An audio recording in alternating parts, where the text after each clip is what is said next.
शादी के मंडप में विराज बैठा हुआ था, तो वही अब सभी दुल्हन के आने का वेट कर रहे थे। शेखर त्रेहान, विराज के डैड बोले, रूहानिका ये हमारी बहू कहाँ है, उसे लाइए। रूहानिका जी मुस्कुराए और बोली, वो देखिए आ गई आपकी बहू।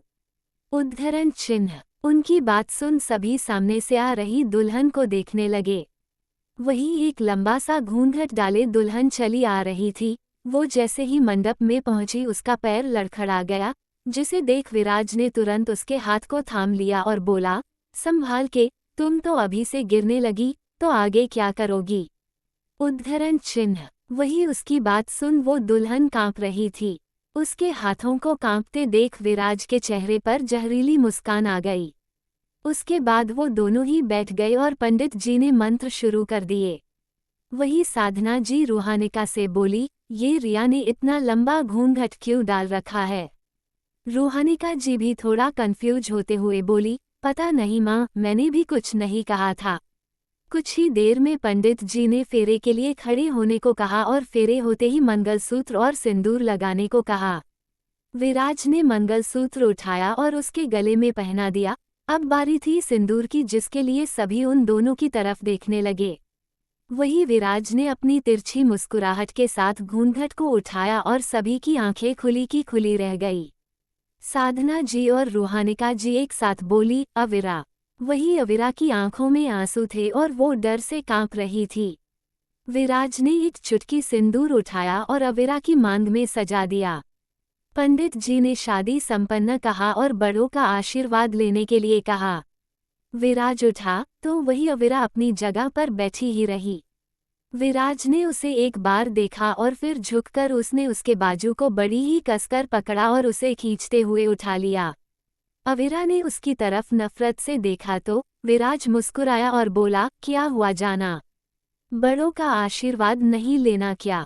उद्धरण चिन्ह। उसकी बात सुन अविरा कुछ नहीं बोली। उसके बाद विराज उसे खींचते हुए सबके सामने ले गया तो साधना जी बोली, विराज ये क्या है, और रिया कहाँ है। रिया की जगह पर अविरा को देखकर आप क्यों नहीं चौंके।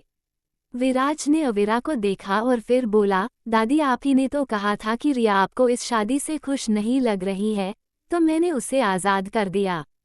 तभी रिया की मोम उसके पास आए और बोली, क्या क्या किया तुमने मेरी बेटी के साथ, बोलो। विराज गुस्से से बोला, किसी की औकात नहीं है कि मुझसे सवाल करे। तभी रूहानिका जी बोली, हम करेंगे सवाल, कहाँ है रिया। उद्धरण चिन्ह। तभी विराज बोला, पंडित जी ने सिर्फ आशीर्वाद लेने के लिए कहा है, जवाब देने को नहीं। तभी साधना जी अविरा के पास आए और बोली, अविरा आप ही बता दो ये सब क्या हो रहा है, आपने शादी क्यों की, और रिया कहाँ है। अविरा ने उनकी तरफ देखा और बिना कुछ बोले ही वो घर के अंदर की तरफ दौड़ पड़ी, जिसे देख सभी हैरान भी हुए और परेशान भी। वही अविरा जल्दी से स्टोर रूम के अंदर गई और उसने देखा कि विनय वहां चेयर में बंधा हुआ है। उसकी हालत काफी बुरी थी। वही रिया उसके हाथों को खोल रही थी और उसे आज़ाद कर रही थी। अविरा भी गई और रिया की मदद करने लगी। उसके बाद वो बोली, प्लीज़ इस बार बहुत दूर चली जाओ। उसकी बात सुन रिया रोते हुए बोली, सॉरी मुझे माफ़ कर दो, मेरी गलती की सज़ा तुम्हें मिली, मेरी जगह पर तुम्हें विराज से शादी करनी पड़ी। अविरा उसके हाथों को पकड़कर बोली, रिया अभी इन सब बातों का वक्त नहीं है, प्लीज़ जाओ, इससे पहले वो राक्षस फिर आ जाए। उसकी बात सुन वो दोनों ही खिड़की के रास्ते से निकल गए और वहां से भाग गए। वही अविरा अपनी आंखों में आंसू लिए खिड़की की तरफ देख रही थी। आखिर किसी की आज़ादी के बदले उसने खुद के लिए उम्र कैद जो चुनी थी। अचानक ही किसी ने अविरा की कमर पर अपना हाथ रखा और उसकी गर्दन को चूमते हुए बोला, क्या हुआ, इस बार भी भगाने में कामयाब हो गई। विराज की आवाज़ सुन अविरा की आंखें बड़ी हो गई। आगे जारी है, क्या होगा अब अविरा के साथ, और अविरा को क्यों करनी पड़ी ये शादी। जानने के लिए सुनते रहिए इश्क या चक्रव्यूह।